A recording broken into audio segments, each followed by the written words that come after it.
दोस्तों, अब जश्न मनाने का समय आ गया है। चंद्रयान-3 अपने आखिरी चरण में पहुंच गया है। चंद्रयान-3 के सबसे अहम तीनों इंजनों को इसरो ने किया चालू। सबसे ताज़ा अभी आई अपडेट की बात करें तो चंद्रयान-3 का आज होने वाला है लैंडर मॉड्यूल और प्रोपल्शन मॉड्यूल एक दूसरे से अलग। चंद्रयान-3 के सारे सेंसर को कर दिया है इसरो ने ऑन। ये सब कुछ जानेंगे दोस्तों इस वीडियो के आखिरी तक। लेकिन दोस्तों, इस वीडियो में आगे बढ़ने से पहले चंद्रयान-3 को आपकी दुआओं की ज़रूरत है।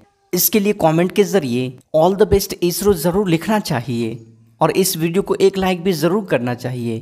दोस्तों, चंद्रयान-3 को लेकर इस वक्त की सबसे बड़ी ब्रेकिंग न्यूज़ निकल के सामने आई है। आप इसे सुनेंगे तो खुशी से ज़रूर झूम उठेंगे क्योंकि जश्न मनाने का समय अब आ ही चुका है।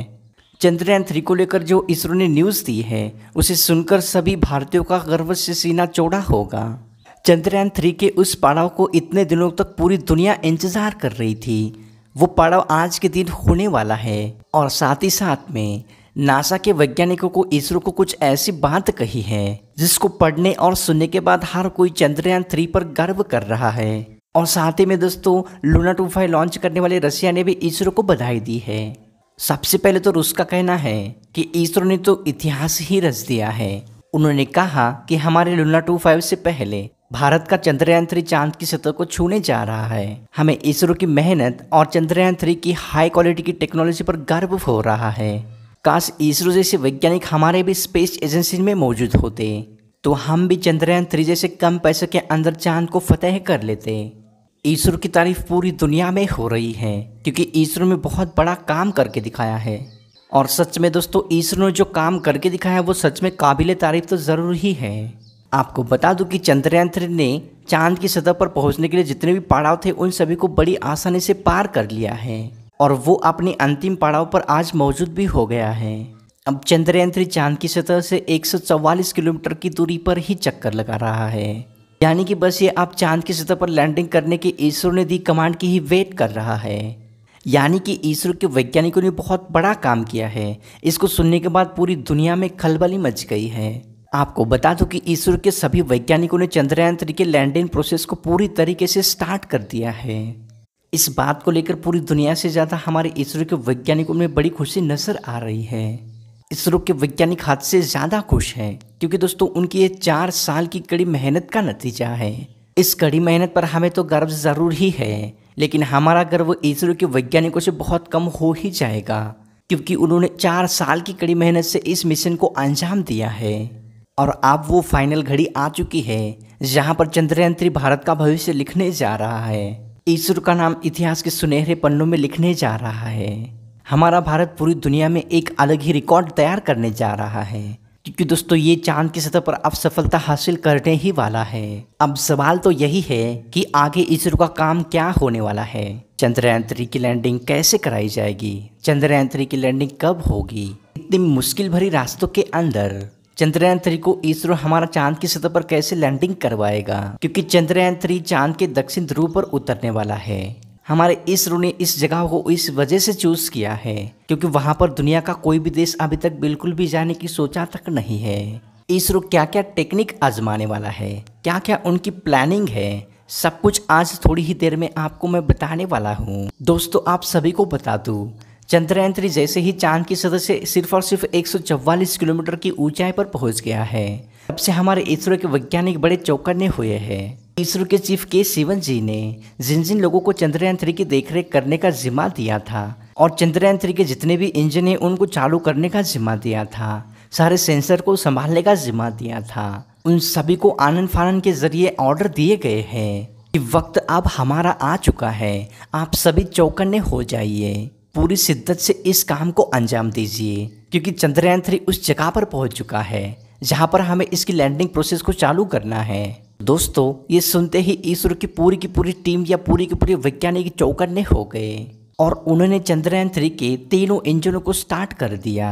ये तीनों इंजन बहुत ही महत्वपूर्ण हैं, इनको फाइनल स्टेज के लिए ही रखा गया था। इन इंजनों का ये काम था जब फाइनल लैंडिंग की प्रोसेस शुरू हो तो इसको ऑन किया जाए क्योंकि ये तीनों इंजन ही चंद्रयान-3 के बैलेंस को बनाने वाले हैं, उसके स्पीड को भी कंट्रोल करने वाले हैं ताकि हमारा चंद्रयान-3 चांद की सतह पर सक्सेसफुली लैंडिंग कर जाए। आपको बता दें कि चंद्रयान 3 चांद के इतने ज़्यादा करीब पहुंच चुका है कि वो कभी भी किसी वक्त भी चांद की सतह पर लैंडिंग कर सकता है। हाँ, लेकिन इसके लिए इसरो की कमांड की वो तब तक राह देखेगा जब तक उनको वो मिलती नहीं है। यानी कि वो चांद की सतह से सिर्फ और सिर्फ 144 किलोमीटर ही दूर है और यहाँ से चांद की सतह का ग्रेविटेशनल फोर्स बहुत ही तगड़ा शुरू होता है। दोस्तों आपको बता दूँ, जितना पृथ्वी पर ग्रेविटेशनल फोर्स है उससे 6 गुना कम चांद की सतह का ग्रेविटेशनल फोर्स देखने को मिल जाता है। यानी पृथ्वी का जो ग्रेविटेशनल फोर्स है वो चांद की सतह से काफ़ी ज़्यादा गुना है और जो चांद का ग्रेविटेशनल फोर्स है वो थोड़ा सा कम स्ट्रांग है। इसलिए कोई बाहर की ऑब्जेक्ट मूव करते हुए ग्रेविटेशनल फोर्स के अंदर घुस जाती है तो उसकी स्पीड काफ़ी ज़्यादा बढ़ जाती है, क्योंकि इस जगह पर फ्रिक्शन बिल्कुल भी काम नहीं कर पाता है। इसलिए उसकी स्पीड को कंट्रोल करना बहुत बड़ा काम होता है। इसलिए पूरी दुनिया की बहुत सारी स्पेस एजेंसियां अपने मिशन को वर्टिकली लैंड कराने की कोशिश बिल्कुल भी नहीं कराती है, क्योंकि यहाँ पर रिस्क बहुत ज़्यादा बढ़ जाता है। तो दोस्तों आपके मन में सवाल ये आता होगा कि आखिर इसरो ऐसा क्यों कर रहा है। इसरो को भी बाकी देशों की तरह हॉरिजॉन्टल लैंडिंग करवाना था। तो दोस्तों इसका कारण मैं आप सभी को बताना चाहता हूँ। तो इसका कारण ये है कि चंद्रयान 3 को इसरो हमारा लूना 25 से पहले उतारना चाहता है। इसके पीछे पीछे ही रशिया का लूना 25 आ ही रहा है और इसरो अपने 3 साल की कड़ी मेहनत को 1-2 दिन के प्रोसेस से नहीं गंवाना चाहता है।